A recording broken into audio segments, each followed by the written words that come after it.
Alors, Vanessa, c'est toi ouais, donc qui commence. bienvenue à vous tous.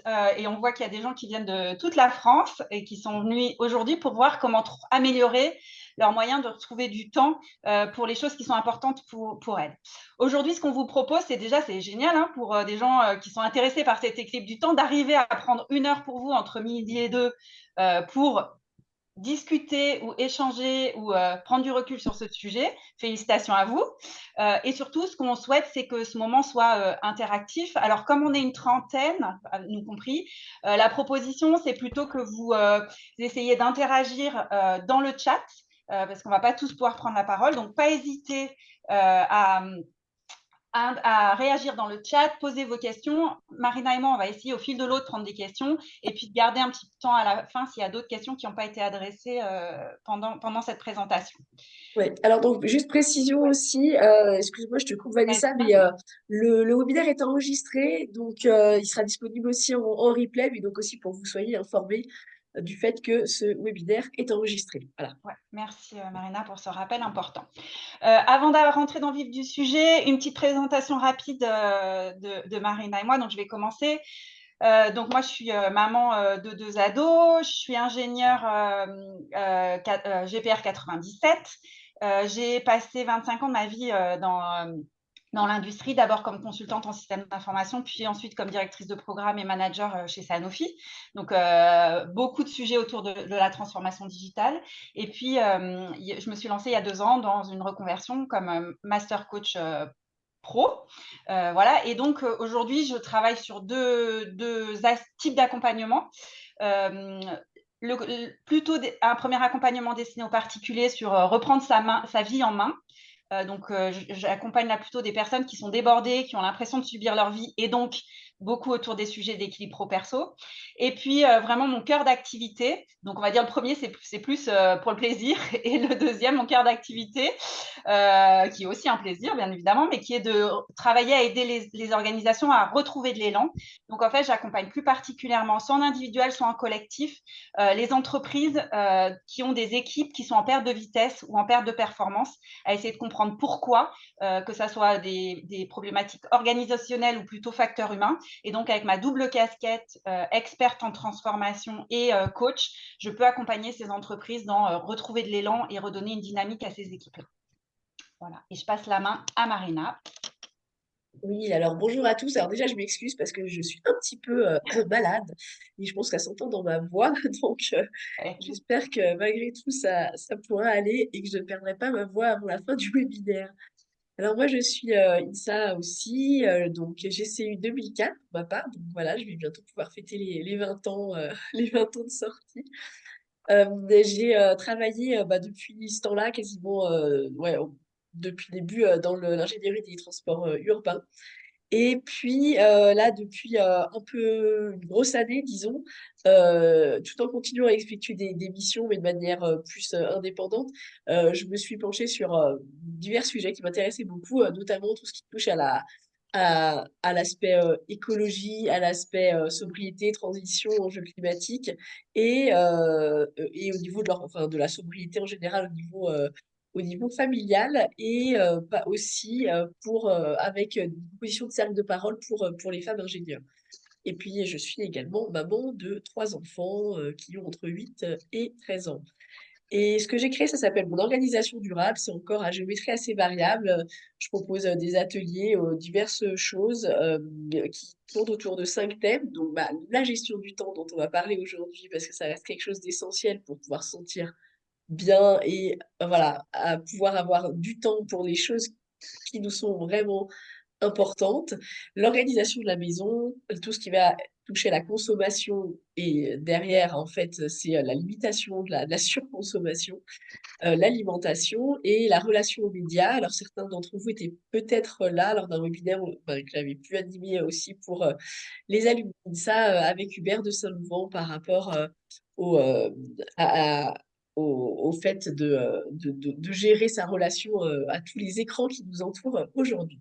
Et donc aujourd'hui, on est sur le premier thème, cette gestion du temps si importante au quotidien. Alors pour ça, le petit sommaire qu'on vous propose hein, sur un temps qui donc se veut limité pour ne pas justement vous prendre trop de temps, on sait qu'il est précieux. On va rapidement brosser un petit peu le contexte de pourquoi ce webinaire, pourquoi cette question-là. Euh, Ensuite, Vanessa va vous décrypter les mythes de l'équilibre de vie qu'elle connaît par cœur. Et c'est très intéressant pour comprendre un peu des fois ce qui se passe inconsciemment dans nos cerveaux. Ensuite, eh ben, là, on abordera les trois clés qu'on vous a promises, qu'on a choisi de vous apporter aujourd'hui pour se libérer du temps. À vous de voir laquelle ou lesquelles vont pouvoir peut-être vous aider à vous améliorer dans ce domaine. En tout cas, c'est ce qu'on espère. Et puis ce temps d'échange, de questions-réponses qu'on prévoit sur la fin. Alors, le contexte, bah, c'est tout simplement de quand on se sent soit stressé et ou fatigué et qu'on peut se dire régulièrement, parce qu'on se le dise de temps en temps, ça je pense que c'est absolument normal, mais pourquoi la journée n'a que 24 heures? Euh, on se sent, on se sent pas à sa place, on a l'impression de jamais être assez, bah, par exemple à la maison et en même temps jamais au boulot. Donc, c'est des tas de conflits un petit peu intérieurs qui nous minent. Et puis, en plus, au final de ça, on se dit, mais en fait, moi, ce que j'aimerais vraiment, c'est faire de la musique, c'est aller me promener en forêt, c'est avoir plus de temps avec mes amis, avec mes enfants. Et puis, on a l'impression qu'on n'a pas du tout assez ce temps, voire pas. Et ça, c'est quelque chose qui est très difficile à vivre, qui est pas du tout agréable et donc qui nécessite, enfin, quand on s'en occupe et qu'on le retrouve, on se sent vraiment beaucoup mieux. Donc, vous êtes peut-être dans ce cas-là, si vous êtes là, c'est peut-être que vous l'avez déjà ressenti et que vous essayez justement de naviguer pour essayer de retrouver euh, des meilleures sensations, de vous sentir plus aligné avec votre gestion du temps et ce que vous faites de vos journées. Alors, en tout Avant cas, de passer à la suite, Marina, est-ce que vous pouvez nous oui. dire si vous vous reconnaissez dans ces, juste un petit oui ou un petit non pour nous dire si vous reconnaissez dans ces symptômes, on va dire, des personnes qui ont du mal à trouver du temps pour elles? Oui, effectivement, Donc des oui, des ah oui. bah oui, il y a des oui. Ouais. Moi, ce que je peux peut-être juste rajouter, Marina, c'est souvent, il y a aussi un sentiment de s'être oublié et donc finalement qui est une sensation de décentrage, c'est-à-dire en fait le centre de gravité, et je vois des oui, donc c'est on est bonnes personnes sont là, ouais, un sentiment que finalement, toute votre vie s'est centrée autour de la famille et du boulot et qu'il n'y a plus du tout de temps pour vous. Et j'en profite pour glisser ça, Marina, parce que j'en parle normalement plus tard dans la présentation, Oui, mais ça sera fait, c'est que souvent on parle d'équilibre pro-perso. Et en fait, ce qui est très important pour moi, c'est plutôt de parler d'équilibre pro-perso et familial, parce qu'en fait, le perso ouais, n'est pas le familial. Quand on est parent, on passe énormément de temps avec ses enfants. Et en fait, quand on fait un amalgame entre le perso et le familial, on oublie que le perso, c'est vraiment soi. Et donc, voilà, c'est important de se recentrer dans quelque chose qui va laisser du temps à la famille, au boulot et aussi à soi personnellement. ouais, effectivement, là, le perso, des fois, ça c'est, ouais, je sais que t'en parlais un petit peu après, mais ça vient très à propos. Et, euh, et c'est souvent ça, cette dernière partie là, la troisième, la troisième roue du carrosse qui est oubliée. Ok, donc on a des oui, donc on a quand même des gens là qui se reconnaissent dans ce tableau. Voilà, bon équilibre, mais quand même, on se reconnaît. Alors oui, le petit contexte pour vous dire, mais donc vous vous en doutez, bien évidemment, vous n'êtes pas seul. Il y a des tas d'études le montrent. Hein. Alors on a par exemple une étude bah, assez récente, à la PEC 2023, qui avait montré que 52% des femmes et 41% des hommes, donc cadres, qui disent d'eux-mêmes éprouver des difficultés à trouver un équilibre. Alors on parle de cet équilibre pro-perso et donc pro, familial, perso, enfin voilà, en tout cas, à se sentir à l'aise avec la répartition du temps qu'ils font dans leur journée. Donc c'est quand même, même si c'est un tout petit peu plus féminin, on voit que les hommes, 41%, hein, on est autour de la moitié, c'est pas du tout quelque chose d'anecdotique. Dans cette même étude de l'APEC, il y a aussi, alors là c'est uniquement sur les femmes, hein, mais quelque chose d'assez parlant, qui montre que 18% des femmes ont déjà, ou régulièrement, repoussent leurs rendez-vous médicaux, voire les annulent, c'est-à-dire se font vraiment passer, même leur santé, après tout le reste. Et, euh, et on peut effectivement penser que c'est pas normal quand on en arrive là. C'est qu'il y a quand même un vrai sujet. Et encore un chiffre, 34% des cadres français qui déclarent travailler pendant leur congé. Bah oui, oui, ça, je pense que on l'a tous fait, mais on sait aussi que parfois, il faut vraiment ne pas le faire pour pouvoir décrocher et avoir du temps pour soi, vraiment. Alors, si ça veut bien passer, voilà. Et là, on aborde les fameux mythes que Vanessa va vous décrypter. Ouais. Donc, retrouver du temps pour soi, je pense que c'est un sujet sur lequel certainement beaucoup de vous ont déjà essayé de travailler et peut-être ne sont pas arrivés parce que souvent on a des idées un peu faussées sur ce que c'est que trouver le bon équilibre entre sa vie pro, perso et familiale. Et là, j'ai listé 4 mythes qui peuvent expliquer pourquoi des fois on travaille où on va dans la mauvaise direction. Le premier point, c'est le mythe des parts égales. Bien évidemment, quand on parle d'équilibre, on n'est pas en train de chercher une balance où on va avoir vie pro d'un côté, vie perso de l'autre, et ça va s'équilibrer. On est dans un équilibre qui nous permet d'assouvir nos aspirations profondes, qui nous permet d'être alignés avec ce qu'on a envie de faire. Et bien évidemment, Marina et moi, par exemple, on n'a pas les mêmes aspirations. Et donc, notre équilibre de vie pro et perso, il n'est pas du tout le même. Parce que moi, j'ai des enfants plus âgés, parce que moi, je suis en reconversion depuis moins longtemps que Marina. Enfin, voilà, il y a tout un tas d'éléments qui font que notre équilibre ne va pas du tout avoir l'objectif d'équilibrer le perso et le pro. Voilà, alors c'est peut-être évident, mais je pense que c'est important quand même de le rappeler. Certains peuvent bosser beaucoup et ça leur va, et certains ont besoin d'un temps de travail qui est moindre, et c'est juste, chacun a le droit de viser un équilibre qui lui est propre. Le mythe de la séparation parfaite, c'est tout bête aussi, c'est que pendant très longtemps, on a cru que pour trouver l'équilibre entre sa vie pro et sa vie perso et arriver à se garder du temps perso, il fallait absolument faire une séparation parfaite entre les deux. Et en fait, plus le temps passe, plus on se rend compte que c'est faux et même que c'est devenu impossible parce que les outils digitaux font que cette séparation est devenue de plus en plus difficile. Le télétravail fait qu'on mixe le pro et le perso de plus en plus. Et là encore, chacun va trouver la séparation ou le mode de séparation qui lui convient. Pour certains, et c'était mon cas pendant mon salariat, il s'agissait vraiment de couper, de m'interdire de bosser en vacances, voilà, pour trouver un certain équilibre. Et pour d'autres, ça va être plutôt justement d'avoir un mix ou quelque chose qui est pour eux et qui va permettre en journée d'aller à un rendez-vous je ne sais où et de retravailler le soir pour rattraper le temps qui n'a pas été fait en journée, etc. Donc là, c'est pareil. En fait, l'objectif n'est pas de trouver une séparation parfaite et chacun va trouver la séparation qui lui est juste. Voilà. Le mythe de l'équilibre constant. Alors, vous êtes tous ingénieurs, vous savez tous que dès qu'on est en équilibre, en fait, on repasse en déséquilibre. L'équilibre parfait est quand même difficile à trouver. Et donc, ce qui est important d'avoir en tête, c'est que finalement, c'est un travail de toute une vie. Parce que le jour où vous trouvez votre équilibre, vous changez de boulot et votre équilibre, il est déstabilisé. Votre enfant, un de vos enfants devient plus autonome et part de la maison et ça modifie aussi cet équilibre. Donc, avoir en tête qu'en fait, ce qui est bon à un moment n'est pas bon à un autre. Et ça, pareil, hein, je pense que je vous apprends rien, mais c'est important de l'avoir en tête parce que finalement, c'est presque un peu frustrant. Hein, à chaque fois qu'on arrive à un plateau d'équilibre, il faut retravailler sur la suite parce qu'il peut y avoir des choses qui ont changé. Donc, c'est un travail de toute une vie et c'est ça qui rend le sujet intéressant et qui, moi, me passionne. Voilà. Et puis, le dernier mythe qui, pour moi, est le mythe de la solution universelle. Malheureusement, il n'y a pas de solution universelle. Et sinon, on serait ravis de vous présenter la solution universelle, mais la mauvaise nouvelle, c'est qu'elle n'existe pas. Et que ce n'est pas parce que votre collègue assis juste en face de vous, juste à côté de vous, a décidé de poser une journée par mois, le premier vendredi du mois, tous les mois, parce que ça lui permet de trouver son équilibre, que ça va marcher pour vous. Et vous l'avez peut-être déjà essayé. Vous avez peut-être essayé de coller une solution qui marchait pour quelqu'un d'autre et vous êtes très rapidement rendu compte qu'en fait, cette solution, elle ne marchait pas pour vous parce que ça ne correspond pas à votre mode de fonctionnement, ça ne correspond pas à vos aspirations, etc. etc. Donc, malheureusement, ni Marina ni moi n'allons pouvoir vous donner une solution toute faite sur un plateau. C'est la mauvaise nouvelle du jour.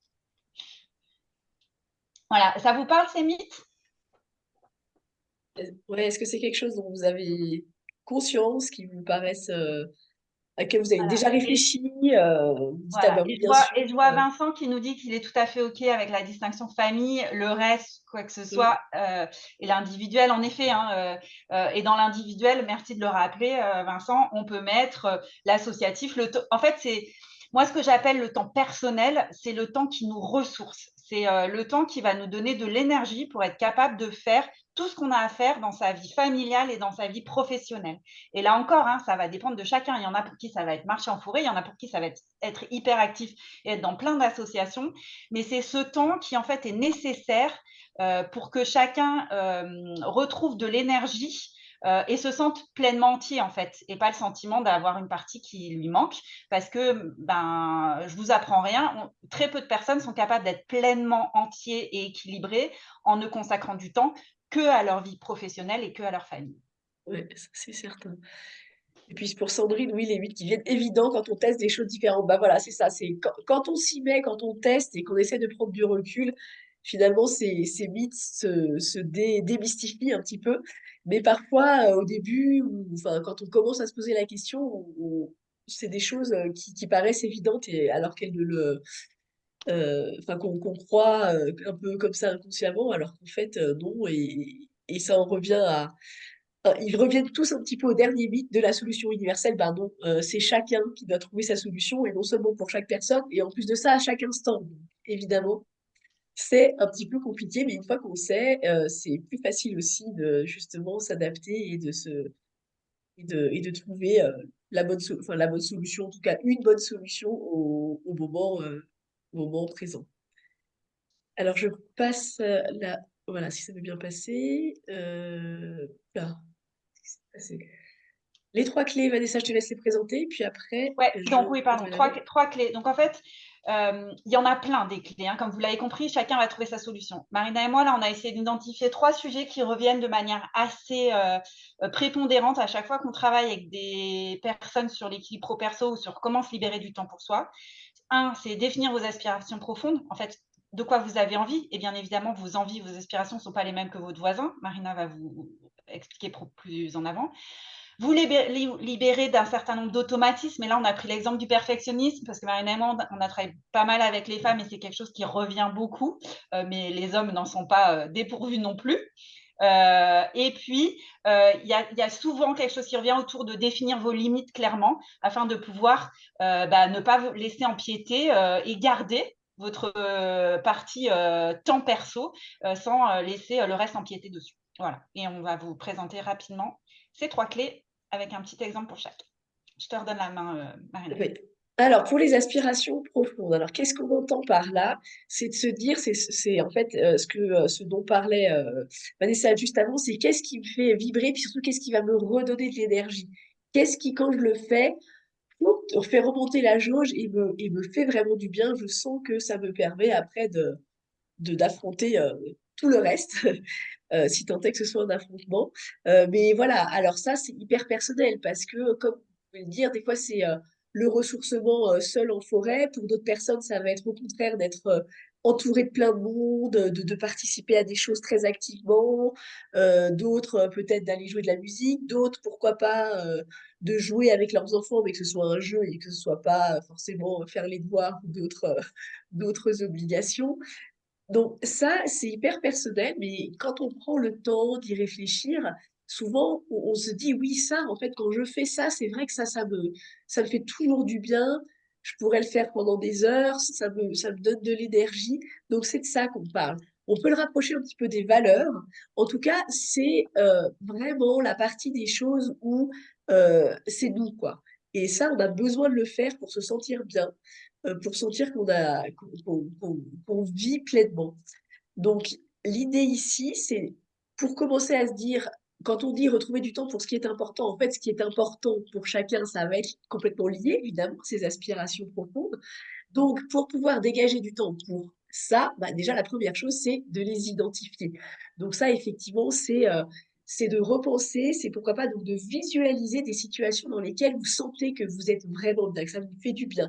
Vous sentez que quand vous Vous vous mettez au piano, ça vous donne une énergie de fou. Vous sentez, vous visualisez, vous vous voyez en train d'avoir le temps d'aller chercher vos enfants une fois par semaine et ça, vous savez que c'est à l'école, alors que jusqu'à maintenant, vous ne le faites pas et ça, vous sentez que ça va vous faire du bien. Vous vous visualisez en train de le faire, vous voyez que ça vous fait du bien. Ou toute autre situation et vous ressentez le bien que ça vous apporte d'être dans cette situation en la visualisant de manière à ce que vous soyez persuadé en vous-même du bien que ça pourra, que ça va vous faire de trouver du temps pour ça, de trouver plus de temps pour ça. Ensuite, comme vous avez fait pour cet exercice, bah, il va falloir évidemment les prioriser parce que là non plus, je ne vous apprends rien. On ne change pas toute sa manière de faire et d'organiser ses journées et de voir les choses comme ça d'un coup de baguette magique ce qui fonctionne le mieux et ça, je crois qu'on l'a chacun expérimenté, c'est d'y aller petit pas par petit pas. Donc on priorise pour pouvoir identifier ce premier petit pas qui va nous permettre de libérer, de prioriser quelque chose pour faire ce qui nous importe vraiment au fond de nous. Donc voilà, en 4 étapes un petit peu par rapport à ce thème des aspirations, ce qu'on avait envie, de vous partager, pour y réfléchir. Dans un deuxième slide, là, je vais vous partager un exemple, hein, moi, que j'ai connu. Donc c'était un papa, de 2 enfants, en bas âge et qui était devenu, manager. Et donc, en fait, au début de ça, il était vraiment un peu dans un mode panique parce qu'il se trouvait jamais suffisamment au travail et en même temps, il aurait voulu être, plus présent pour ses enfants, d'autant plus qu'il avait, sa conjointe était infirmière, donc avec comment dire? Un emploi du temps, pas du tout constant, qui variait sans cesse, et puis avec des horaires, décalés.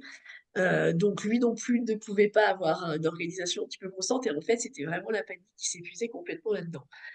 Et finalement, en y réfléchissant avec lui, qu'est-ce qu'il y avait? Il y avait 2 aspirations profondes pour lui qui étaient être un bon manager engagé et pour lui, il y avait voilà, il y avait aussi cette notion de présence, de pouvoir être là et puis être suffisamment disponible, pour ses enfants et les 2 en même temps étaient clairement en conflit au début.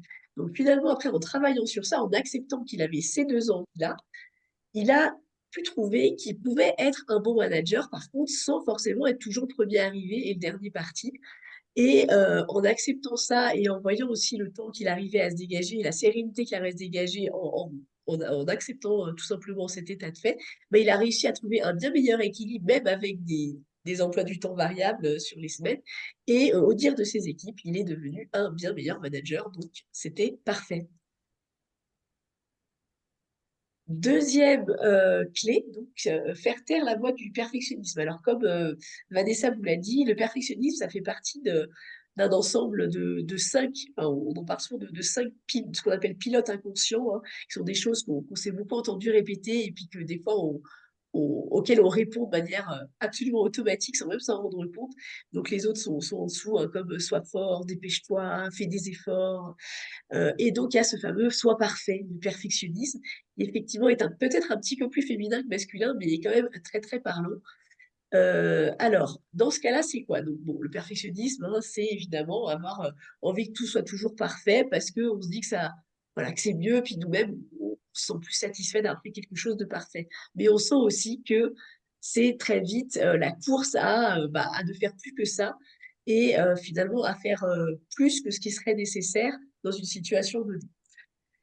Donc l'idée, ça va être de se dire rétrospectivement, par exemple, ou à un moment donné, si la situation se présente: «Là, je je faisais ou j'ai quelque chose à faire, j'ai une situation spécifique et j'aurais envie de le faire parfaitement». Mais on se dit: «Ah, mais si je le fais parfaitement, ça va me prendre la soirée». Et là, c'est de se dire: «Qu'est-ce que je pourrais faire? Est-ce que je peux pas m'autoriser à que ce ne soit enfin, au fait que ce ne soit pas parfait?» Et du coup, se dire: «Je me donne cette autorisation et voilà, j'en reste là et je ne vais pas y revenir parce que je vais comme ça me libérer du temps». L'exemple, qui était, revenu, c'est, le fameux dossier que vous avez à finir. Il est fait, hein, et vous l'avez, voilà, il est à 99 finalisé, mais là, vous vous dites un soir, «Ah, j'ai peut-être pas encore tout relu, il y a peut-être encore quelques fautes d'orthographe, ce serait bien et tout». Bon, Bah là, non, en fait, ce que vous avez envie de faire, c'est plutôt de passer une soirée tranquille chez vous. Et ben, vous pouvez vous dire: «Je m'autorise à ne pas rouvrir l'ordinateur, à faire cette dernière ou pas d'ailleurs, relecture. Je ne touche pas à mon ordinateur et je passe la soirée que j'avais envie de passer. Je me suis donné cette autorisation et ça sera très bien comme ça. Le dossier sera largement, aussi bon que enfin, sera tout à fait accepté en l'état. Je n'ai pas besoin d'y repasser ma soirée. Je prends du temps pour moi». Alors l'exemple qu'on vous a mis là, c'est un exemple qui nous a parlé à toutes les 2, à Vanessa et moi, très peut-être très féminin, mais bon qui a le mérite de voilà, d'être parlant. C'est, de ne pas accepter, en tout cas de se sentir très mal de recevoir du monde si, la maison n'était pas nickel et avec un repas, presque digne de Bocuse, servi, sur des plateaux d'argent. Donc là, j'en rajoute un petit peu, mais c'est pour vous donner un petit peu l'idée. Résultat, ce genre de choses, évidemment, quand on se met un tel niveau de perfection en tête, bah, ça devient vite, autre chose que du plaisir et bah, toutes les 2 à des manières différentes, à des moments différents, on s'est rendu compte avec Vanessa, donc en gros, on s'est dit: «Mais non, mais attends, moi, ce que j'ai envie, c'est de passer du bon temps, en fait, de profiter des personnes que j'ai, qui viennent chez moi. C'est pas de me stresser, pendant toute la journée, toute la soirée, encore le lendemain pour tout ranger, non, c'est pas de ça que j'ai envie, donc je vais faire un truc beaucoup plus simple. Je vais accepter que ce soit pas parfait, finalement, ce sera beaucoup plus confortable, peut-être même demander de l'aide aux invités, ça se fait aussi et on passe un bien meilleur temps tous ensemble comme ça et finalement, c'était ça dont on avait vraiment envie. Donc se donner l'autorisation de se dire: «Ce sera pas parfait, mais ce sera très bien quand même» et du coup, et ben, avoir beaucoup plus de plaisir à avoir, du monde, à la maison. Marina, si je peux rajouter juste pour étayer un peu l'exemple, Oui, avec cette histoire d'autorisation, c'est vraiment se dire: «Quelle est la petite autorisation que je peux me donner?» En ce qui me concerne, je ne suis pas passée de Bocuse aux apéros dînatoires en une semaine. Pour expliquer les petites autorisations, c'est que j'ai commencé par me dire: «Allez, au lieu de mettre 2 verres, je vais mettre un seul verre» ou, enfin voilà, je vais demander aux invités d'apporter, l'apéro ou voilà. Et en fait, juste pour insister un peu sur cette histoire d'autorisation. Donc, c'est bien vous dire à quel endroit est-ce que je peux me donner une autorisation qu'aujourd'hui je ne me donne pas. Et je ne dis pas que c'est facile de se la donner, parce que sinon vous l'auriez fait avant. Et donc, c'est identifier le petit pas. Et donc là, quand on est dans le système des autorisations, on est vraiment dans le petit pas, c'est-à-dire une première autorisation. Et ce qui est génial, c'est que ce système des petits pas et des petites autorisations, eh bien, il est exponentiel. Et donc, au début, on s'autorise à mettre moins de couverts sur la table. Et à la fin, moi, des fois, je ne fais plus rien, hein. Tout le monde amène à manger et moi, je fais zéro. Et ça, jamais je l'aurais envisagé il y a quelques années. Voilà, donc c'est un exemple un peu simpliste, mais qui est vrai aussi pour un dossier, qui est vrai aussi pour, voilà, c'est se dire au début, avant, je faisais 10 relectures pour vérifier que c'était bon. Au début, je m'autorise d'en faire que 9, et puis plus tard, je m'autoriserai d'en faire que 5, et puis voilà. Et c'est vraiment ça, c'est se donner des petites autorisations et en fait découvrir que cette autorisation ne fait pas s'écrouler le monde autour de nous. Et en fait, les perfectionnistes, souvent, on a l'impression que ça va être la cata si on ne fait pas parfait. Sauf qu'en fait, on peut viser l'excellence et on n'a pas besoin de viser la perfection. Voilà. Et je me ouais, suis mis effectivement, une c'est petite phrase à se répéter souvent: mieux vaut fait que parfait. Donc, c'est un peu ça, c'est mieux vaut inviter, même si c'est pas parfait, que de ne plus inviter du tout parce que c'est trop de boulot. Voilà. ouais. Je vois une remarque de Xavier: «Quand on est perfectionniste, on n'a jamais fini de refaire, relire, on trouverait toujours quelque chose de mieux. Il faut donc en effet arriver à s'arrêter et accepter que ce soit ainsi». Exactement. Et en fait, à nouveau, Xavier, l'idée, c'est de ne pas arrêter du tout au tout, mais c'est vraiment de s'autoriser et en fait, enfin, on se rend compte petit à petit qu'on est capable de s'autoriser bien plus que ce qu'on pensait, mais en se donnant des autorisations successives. Voilà. Ouais, J'espère que ça vous parle. c'est les petits pas, hein, dont on en Voilà. reparlait, hein, on avait ça au début, toujours les choses, on les change pas radicalement, mais par contre, s'autoriser et se dire: «Je fais ce petit changement» et petit à petit, petit changement après petit changement, on arrive à changer les choses un petit peu plus en profondeur. Et ça fait vraiment du bien. Au bout d'un moment, on peut assez vite voir le chemin parcouru et on n'aurait jamais pensé arriver à changer autant de choses si évidemment on avait fait le changement, d'un coup d'un seul. Alors je reprends aussi dans le chat, il y avait différentes choses, sur les outils, oui. Alors, J'ai répondu au fil de l'eau, Marina. Ouais, Oui, d'accord, oui. il y a eu Ah des oui, et puis questions pour sur est-ce qu'il Costas, a alors des... oui, il est Ouais. toujours bien papa et ses enfants, j'imagine, sont plus contents. Mais moi, pour le coup, j'avais eu des contacts avec ses collègues, c'est pour ça que je m'étais permis de dire que ses équipes le trouvaient bien meilleur manager. Alors par contre, j'ai pas eu de contact avec ses enfants, effectivement. Parfait. Alors, on va continuer sur la troisième clé que vous voulez vous partager. Je te laisse la main, Vanessa. Ouais. Donc sur cette troisième clé, on est sur définir ses limites. Est-ce qu'il y en a qui sont concernés par cette problématique d'avoir le sentiment de ne pas arriver à faire respecter ses limites, de ne pas arriver à oser dire non? Est-ce que ça vous parle ou pas? Ou est-ce que vous vous sentez concerné? Ouais, Arnaud. Bon, au moins une personne. Ok.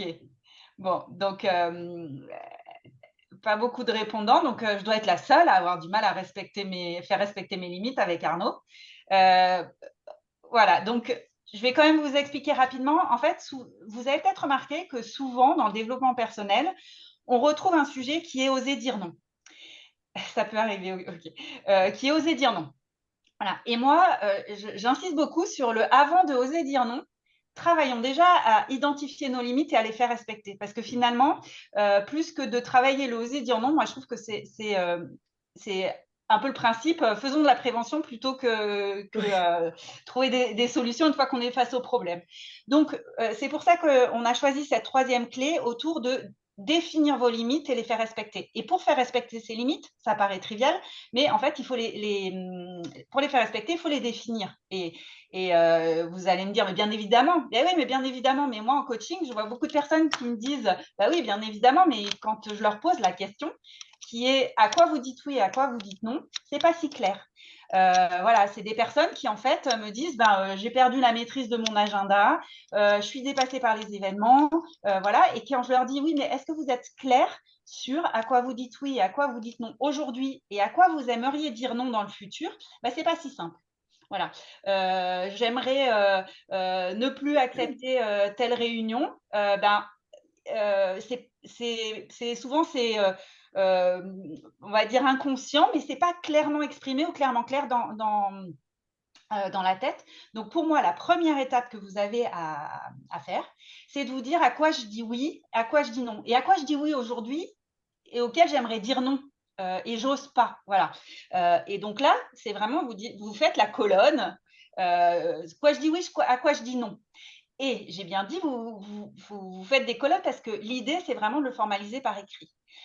C'est pas du tout la même chose si on se dit j'aimerais arrêter d'aller je sais pas moi m'occuper de la fête des écoles tous les ans parce que ça me prend trop de temps. Si vous le dites et si vous l'écrivez déjà, et dès que vous l'écrivez, ça prend un peu plus de poids, un peu plus de réalité. Et après, le truc tout bête, c'est que souvent, eh ben, on oublie de le communiquer. Et je vais faire un parallèle avec ce qui se passe souvent, par exemple, si on a envie d'avoir un cadeau particulier ou si on a envie de se faire offrir des fleurs à la Saint-Valentin par son conjoint, ben, si vous ne lui dites pas, ça peut souvent peu de chances d'arriver. Et là, c'est un peu pareil. Si vous ne dites pas aux gens quelles sont vos limites, ben, il n'y a aucune chance qu'ils les respectent. Voilà. Donc, je propose de passer sur l'exemple que j'ai mis, qui est l'exemple d'une Anne-Marie, qui est une personne que j'ai eue en coaching. Donc, c'était une indépendante. Donc, typiquement, le genre de personne qui, normalement, a la maîtrise de son propre agenda. Elle est indépendante, c'est elle qui décide ce qu'elle fait et ce qu'elle ne fait pas. Or là, elle travaillait quand même pour un donneur d'ordre. Et le constat, c'est qu'elle était en déplacement tout le temps. Et qu'elle n'avait plus aucun temps pour elle parce qu'elle rentrait de week-end, des fois le samedi matin, complètement épuisée, avec ses lessives à faire. Elle repartait le lundi matin. Elle avait une vie qui était tout sauf ce à quoi elle avait envie en partant dans l'indépendance et dans l'entrepreneuriat. On a fait quelque chose de très simple avec Anne-Marie, c'est qu'on a répondu à ces questions. À quoi je dis oui, à quoi je dis non. Et son à quoi je dis non, c'était tout simple. Hein, c'était je ne veux pas me déplacer toutes les semaines. Je veux me déplacer au maximum une semaine sur deux. Et je ne veux plus me déplacer les lundis et les vendredis. Très clair. À quoi je dis non? Je dis non à ces déplacements-là, à me déplacer toutes les semaines et à me déplacer le lundi et le vendredi. Donc ça, c'était déjà une super étape. Et l'étape d'après, toute bête, bah, elle l'a envoyé à sa donneuse d'ordre. Elle a dit, bah, en fait, je ne veux plus me déplacer à telle date. Ça vous paraît peut-être, j'allais dire débile, mais voilà, elle a juste fait ça. Et ce qui est génial, c'est qu'elle n'a jamais eu à dire non parce que sa donneur d'ordre a très bien compris et elle a juste mis en place les limites que Anne-Marie souhaitait et qu'elle avait juste jusque-là ni pris le temps de définir, ni pris le temps de communiquer. Voilà. Donc, vraiment, l'importance de définir ses limites. Voilà. Est-ce que ça vous parle sur les limites? Et même si c'est aussi lié à ses aspirations, subir ou tourner en meilleur, petit colibri, etc. Vincent, je suis pas sûre d'avoir compris la remarque. Alors, c'est parce que je lis vite aussi quand on anime, on a Oui, non, toujours un mais peu. alors j'avoue que moi aussi je l'avais lu, mais je Ouais, sais pas. alors Je Vincent, pense que peut-être, si c'était en vous pouvez réaction à prendre, ce ouais, prendre la qu'on parole avait juste pour dit nous dire. Laquelle avant. sur l'imparfait? Sur le... Non, oui, mais si c'est aussi lié à ses aspirations, subir ou tu rends le monde meilleur, Ah, petit oui, colibri oui, extincteur. oui. Non, bah, en fait, oui, c'est très lié aux aspirations, au Ouais, sens quelle place ou pas je veux, enfin, quelle est quelque part ma mission de vie, entre guillemets. ouais. Et ça, c'est hyper individuel et en fonction de ça, bah, on peut en effet se fixer des ambitions qui sont peut-être trop fortes et il faut peut-être des fois amener à revoir ses aspirations au sens, enfin, je faisais le lien entre les deux concepts, en fait. Je Et, sais pas si c'est et, et, clair. et c'est très lié. Et en fait, on les a mis dans cet ordre-là aussi. C'est-à-dire qu'il y a les aspirations, c'est vraiment c'est le chapeau qui va définir le cadre de toute la suite. Et puis après, c'est en fonction de ces aspirations on va définir les actions, les autorisations, les limites qu'on veut se définir pour cadrer par rapport à ces aspirations. Donc oui, oui, Vincent, merci beaucoup pour ça. Les aspirations, c'est le début de tout. C'est finalement qu'est-ce qui fait que je serai fière de moi, qu'est-ce que j'ai envie qu'on garde de moi à la fin de ma vie. Et c'est ça, quand on parle d'aspiration, hein, c'est aussi, en effet, Vincent, vous le disiez, qu'est-ce que je fais sur Terre, enfin, quelle est ma mission, quelle est la mission que je me donne, en fait. Voilà. Ouais. Et en fait, ce qui m'y a fait penser, une seconde, mais c'est y compris à l'intérieur de la vie perso, il y a la vie perso, voilà, la réflexion, penser, juste ne rien faire pour soi. Et puis il y a par ailleurs, parfois, moi je l'ai vécu et je sais que j'en ai beaucoup lâché, un surinvestissement dans des associations, quelles qu'elles soient. Et là, pour le coup, c'est de la vie perso, mais c'est pas le même perso. Voilà, juste la Oui. distinction aussi. Oui, oui, oui, c'est un très bon point. Et en fait, et à nouveau, c'est chacun. C'est-à-dire que pour certains, l'implication dans les associations, elle va être ressource et elle va être considérée comme du perso. Et pour d'autres, elle va être plutôt sociale. Alors, on peut le mettre dans le familial slash social. Et elle va être plutôt, je m'impose ça parce que je veux répondre à ce que je pense que la société attend de moi. Et c'est ça qui est aussi très important. Et merci finalement de m'y faire penser, Vincent. C'est qu'en fait, quand vous travaillez sur vos aspirations, il faut que vous arriviez à vous dégager de ce que vous pensez que la société pense de vous, Oui. attend de vous. Excusez-moi. Donc vraiment vous dire qu'est-ce que moi je veux et pas qu'est-ce que je pense que mon conjoint veut, ma famille veut, la société veut de moi. Parce qu'en fait, vouloir répondre à des attentes qui ne sont pas les vôtres ne vous amènera jamais à une pleine sérénité et à un plein épanouissement et un alignement. Voilà. Donc on est bien évidemment influencé par les attentes des gens autour de nous. Ce qui est bien, c'est de se poser la question à un moment. Et je peux vous donner un exemple tout bête. Hein.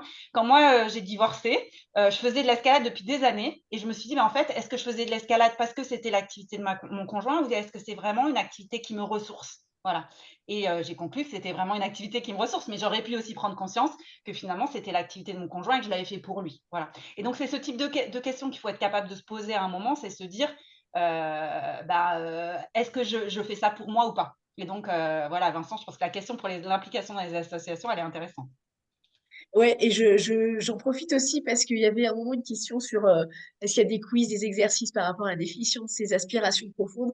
Alors, enfin, on peut en trouver, il existe des tas de choses, mais après, il y a plein d'approches différentes, et puis c'est vrai que chacun va finalement pouvoir les trouver de manière différente. En tout cas, il y a une chose qui est certaine et qui permet de faire le distinguo entre justement quelque chose qu'on va pouvoir faire parce que on pense que c'est bien, mais finalement qui ne nous ressource pas vraiment, ou quelque chose qui nous ressource vraiment, c'est de se dire, quand j'ai fait ça, quand je le fais, quand j'en reviens, est-ce que je me sens reboostée, je pétille, j'ai envie de faire plein de choses? Est-ce que si je suis allée faire cette activité alors que j'étais crevée, j'en ressors pareil ou avec une meilleure énergie, voire avec une bonne énergie? Et ça, c'est un assez bon indicateur du fait que ce soit quelque chose qu'on peut mettre dans le cercle de mes aspirations profondes, si ça nous redonne vraiment de l'énergie, alors normalement, on est sur la bonne piste. Merci Marina.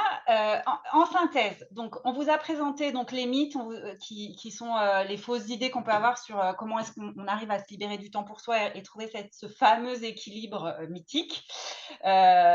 Ensuite, on vous a présenté 3 clés, donc le fait de devoir définir ses aspirations, de laisser tomber un petit peu un certain nombre de mécanismes, et là on s'est focalisé plutôt sur le perfectionnisme, mais comme on l'a dit, il y a d'autres mécanismes inconscients qu'on a tous et donc sur lesquels on peut travailler.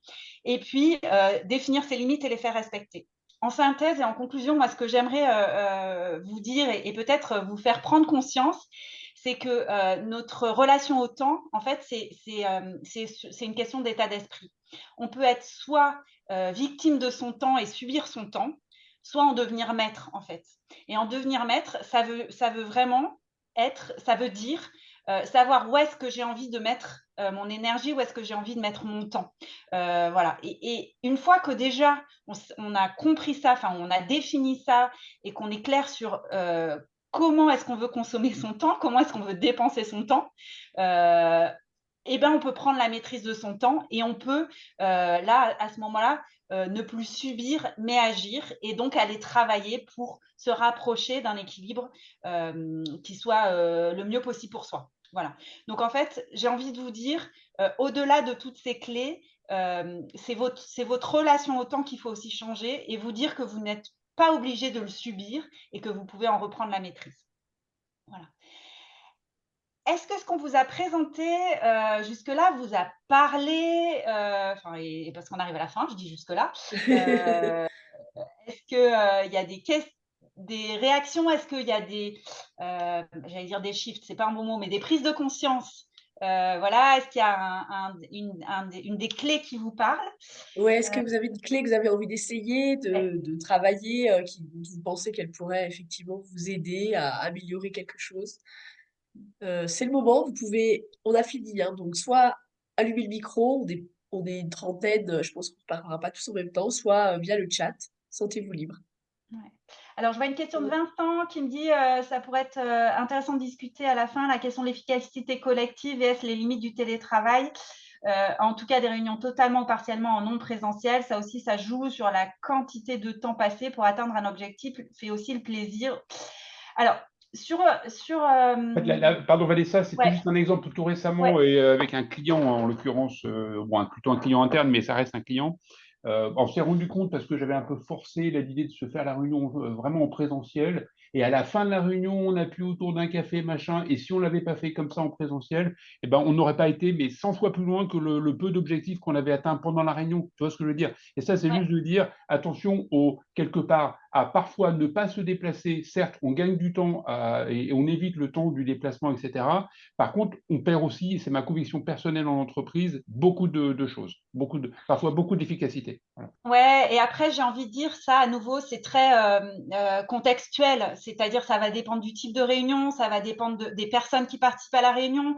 Enfin, moi, j'ai travaillé pendant très, très longtemps en télétravail parce que j'ai bossé chez Sanofi où on était dans un environnement global. Et c'est vrai que le fait de faire des réunions à distance, ça nous évitait certains gros déplacements. Voilà, donc en fait, j'ai envie de dire c'est très, très contextuel. Rien ne remplacera jamais la réunion en présentiel et la discussion au café, mais le travail à distance a d'autres avantages et c'est aussi le besoin d'apprendre un peu une autre façon d'animer les réunions et de remplacer ces cafés à la machine par des cafés informels à distance, peut-être garder du temps à la fin de la réunion pour des échanges informels. Mais on est d'accord, Vincent, hein, il y a un impact sur la gestion du temps du fait de travailler à distance. Tout comme je disais, le télétravail avec la porosité que ça a créé entre la vie Ouais. pro et la vie perso. Enfin, et ça, c'est des Oui, choses qui sont indéniables. évidemment, toute une question de répartition d'équilibre. Et pour le coup, avec ce client-là, en l'occurrence, on reste sur 9 fois sur 10, on est à distance, évidemment. Ouais, On est complètement ouais. en face. Ok.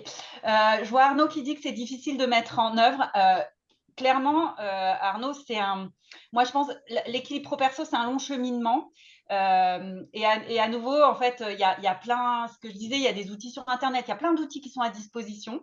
Et après, on va pas se mentir, hein, et je dis pas ça que parce que Marina et moi, on fait des accompagnements autour de ça, mais quand vraiment il y a une difficulté sur ces sujets-là, se faire accompagner, soit par quelqu'un comme Marina ou par moi qui suis coach, c'est se donner les moyens d'accélérer le processus en ayant quelqu'un qui va pouvoir vous questionner, vous faire vous challenger, vous faire l'effet miroir, là où en fait vous êtes en train de vous coller une exigence qui n'est pas la vôtre. Enfin voilà, mais c'est possible de le faire seul, bien évidemment, et se faire accompagner, ça peut être accélérateur. Là-dessus, Vanessa et Marina, Ouais. moi je reste persuadé, et d'ailleurs pas que les femmes, même si les femmes ont sans doute le double inconvénient, entre guillemets, façon de parler, ou la double peine, de à la fois répondre aux injonctions que tous on a pu avoir, plus ou moins en fonction de l'éducation et de tout ce qu'on nous a dit quand on était môme et qu'on a quelque part totalement intégré et surintégré, plus les injonctions globalement faites aux femmes dans la société voilà, qui sont les nôtres. Euh, Moi, ma question, et c'est exactement en lien avec la question que tu soulevais juste avant, c'est qu'est-ce qui, dans les accompagnements et ou quelque part d'un point de vue psychologique, hein, fait que on ne peut pas quelque part se sortir soi-même de l'ornière dans laquelle on s'est fait mettre et depuis tellement de dizaines d'années parfois. Moi, je vois deux choses. Marina, je te Non, laisse. vas-y, vas-y, vas-y. Je suis bavarde, je suis désolée. Je pense qu'il y a deux choses. Pour moi, il y a deux choses qui me viennent en tête là, immédiatement. C'est les croyances limitantes. C'est qu'en fait, malheureusement, même si on essaie soi-même de voir qu'est-ce qui. Quelles sont les injonctions qu'on a de la société, de notre famille, de notre éducation, de notre culture, même si on essaie de s'en mettre à distance, en fait, c'est très difficile parce que ce sont des croyances et notre mécanisme est fait pour que nous passions notre vie à confirmer et à ancrer nos croyances. Donc en fait, à partir du moment où, par exemple, on est persuadé que pour être, j'en sais rien moi, un bon papa, il faut aller chercher son enfant à l'école le soir, mais qu'il faut aussi rester jusqu'à 18h le soir pour être un bon professionnel, il y a un truc qui ne fonctionne pas. Et en fait, ce ne sont que des croyances. Et souvent, une personne n'est pas capable d'elle-même, seule, de remettre en cause ses croyances. Elle a besoin de quelqu'un qui va le confronter à ses croyances. Donc ça, c'est la première chose. Et en fait, ces croyances induisent des automatismes. Donc on a parlé du perfectionnisme, mais on pourrait parler aussi du fait plaisir, du fait des efforts, dépêche-toi, qui sont tout un tas d'automatismes qu'on a mis en place dans l'enfance en réflexion, en réaction à des remarques qui ont été faites par nos familles, par notre entourage, par l'école, qui font qu'en fait, on n'arrive pas à s'en sortir. Et quand je dis se donner des autorisations, pour le perfectionnisme, par exemple, c'est possible de le faire seul. Mais c'est beaucoup plus facile quand quelqu'un vous dit « Alors, t'en es où de cette petite autorisation que tu t'étais engagé à mettre en œuvre d'ici cette nouvelle séance qu'on a tous les deux ?» Voilà. Donc, en fait, tout est possible seul. Mais l'accompagnement va permettre vraiment de confronter, de faire l'effet miroir, de venir poser la question qui dérange, voilà, pour accélérer le processus et faire en sorte qu'on n'arrive pas à un équilibre à la veille de sa fin de vie. Voilà. Si la réponse te paraît… Oui, oui, tout à fait. Au-delà des incertitudes, de l'inconnu qui génère un changement comme ça, finalement, c'est pas tant du ressort de la crainte de la suite que finalement même un deuil de ce qu'on a été malgré nous quelque part. Ouais. En Ok. fait, l'idée vraiment avec le coaching, c'est d'aller faire des prises de conscience. Moi, en coaching, j'apporte pas de solution, j'apporte des prises de conscience. Et l'idée, c'est vraiment de donner des outils, mais des outils de développement personnel et des outils personnels pour que la personne, elle puisse en plus continuer. Parce que je l'ai dit, l'équilibre pro-perso, c'est toute une vie. Et l'idée, c'est aussi de pouvoir donner des outils qui vont permettre à la personne à un moment de se dire, bon, allez, finalement, mes aspirations, ça va plus, c'est plus les mêmes qu'avant. Mes enfants, ils sont partis de la maison, je peux plus avoir les mêmes aspirations que quand ils avaient 10 ans. Donc, comment je fais? Je me repose, je me redis quelles sont les aspirations, comment j'avais fait avec Vanessa ou avec Marina à ce moment-là, et je refais l'exercice. Et cette histoire des autorisations, une fois que j'ai compris la mécanique, et après mes 10 séances de coaching, ah ouais, Vanessa ou Marina, elle m'avait dit qu'une fois que j'ai identifié la limitation, je me définis une première autorisation. Et vraiment, l'idée, c'est ça, c'est confronter, faire des prises de conscience et donner des outils qui vont permettre toute sa vie de continuer à utiliser le coaching. En fait, moi, quand je vends du coaching, c'est vraiment du one-shot. Hein. Je fidélise pas mes clients, je leur demande plutôt de me ramener des amis à eux, mais je fidélise pas. L'idée, c'est vraiment de donner une fois des outils qui vont servir toute la vie. Après, si les gens veulent rebosser avec moi, ils peuvent, mais c'est pas mon objectif. Alors, il y a quelqu'un Ouais, qui fait... pardon. Et Marina, si tu Ouais. voulais aussi Non, rajouter. ben, moi, j'avais évidemment à peu près le même genre de réponse, notamment le fait que, enfin, c'est presque comme les cours de musique, on peut apprendre un instrument tout seul, mais c'est vrai que quand on sait qu'on a un cours chaque semaine, qu'en plus on peut quand même avoir des conseils, et qu'on est un peu redevable à notre professeur de faire des progrès, ben on avance plus vite, et c'est comme ça dans énormément de domaines. Alors, est-ce que Berthe essaie de lever la main, ou est-ce que c'est juste un effet de la caméra? On n'entend pas, par contre, je sais pas si... Alors, je me permets juste de lire tout haut, pour ceux qui ne l'auraient pas lu, Anne qui nous dit que pendant le webinaire, elle a étalé une lessive, fait un gâteau pour le goûter de l'école et commencé du repassage. Elle a encore du chemin à faire pour arrêter de vouloir que tout soit parfait. Et après, ma réponse, Anne, c'est si c'est juste pour toi de faire tout ça en même temps, Oui, il n'y a pas de c'est bien. problème. Là où c'est un problème, c'est si ça n'est pas juste, si ça génère de la fatigue, si ça génère de l'épuisement intellectuel, du surmenage, etc. Mais certaines personnes ont besoin de ça pour se sentir soit vivante, soit bien, soit voilà. Donc en fait, et c'est toute la difficulté de l'exercice, et c'est pour ça que l'équilibre pro-perso, je recommande de le travailler en individuel, en coaching et pas en groupe, parce qu'en fait, chacun a vraiment ses spécificités par rapport à ça. Voilà. Mais merci Alors, Anne pour... Christelle, merci ouais. beaucoup. Ah ouais, et de toute façon, ça va être l'heure, hein, donc bon après-midi. Voilà. Donc moi, je dis juste, Marina et moi avons mis nos coordonnées, donc site internet, sur mon site internet et sur Marina, il y a les coordonnées pour nous joindre. Si vous voulez en discuter plus avant, voilà, n'hésitez Vous- pas à nous contacter l'une ou l'autre, ça sera avec plaisir. Moi, voilà, et puis j'offre via les alumni, vous ouais, voilà. aurez, je pense aussi peut-être nos contacts et donc le replay, puisque à nouveau, ça a été enregistré si jamais euh, vous avez envie de le re-regarder ou de le Ou transmettre à quelqu'un de d'autre. le pousser à d'autres personnes. Parce que je pense qu'on est nombreux et nombreuses à être concernés. Vanessa, j'ai juste une mini remarque, parce qu'on est aussi des managers parfois, sur le sujet de l'intériorisation du perfectionnisme. C'est Mm. aussi, on a un rôle énorme à jouer, et je pense que Ouais. par ricochet, ça joue sur toute l'organisation, de bien préciser que, attention, là, tu es en train de surinvestir, non, non, ou c'est pas urgent, ou ça me suffit largement, tu vois, enfin, voilà, c'était aussi l'effet miroir de ça, voilà. Ouais, et merci Vincent, c'est très intéressant parce que moi, ça fait partie en coaching, par exemple, surtout avec des managers, j'essaie vraiment de faire aussi beaucoup d'apports pédagogiques sur ces principes. Par exemple, les principes des pilotes inconscients, qu'on appelle aussi drivers de l'analyse transactionnelle, parce que c'est des vrais outils pour les managers aussi. C'est-à-dire que quand dans votre équipe, vous êtes capable, au-delà du disque et tout ça, ces petits outils tout simples qui vous concernent, ils concernent aussi voilà, vos collaborateurs, et vous rendre compte qu'il y a une personne qui est ultra perfectionniste, qu'il y en a une qui est une vraie sauveuse ou un vrai sauveur, etc. Ça peut vous aider à savoir aussi comment travailler avec eux pour les faire évoluer. Parce que bien évidemment, hein, vous l'avez tous remarqué, ceux qui sont managers, on vous demande de plus en plus d'être des managers coach, et donc c'est des compétences qui peuvent être intéressantes pour vous. Bien. Super, merci beaucoup. Merci pour votre écoute. Merci Voilà, Vanessa et Marina, merci beaucoup pour votre intervention. Et puis merci surtout Patrick. d'avoir respecté le timing, c'était vraiment obligatoire aujourd'hui. Oui, Merci oui, pour vos c'était la conseils. moindre des choses quand même, vu le thème. Et bonne journée à tous. Bonne journée à Voilà, tous. merci, bon après-midi. Bonne journée.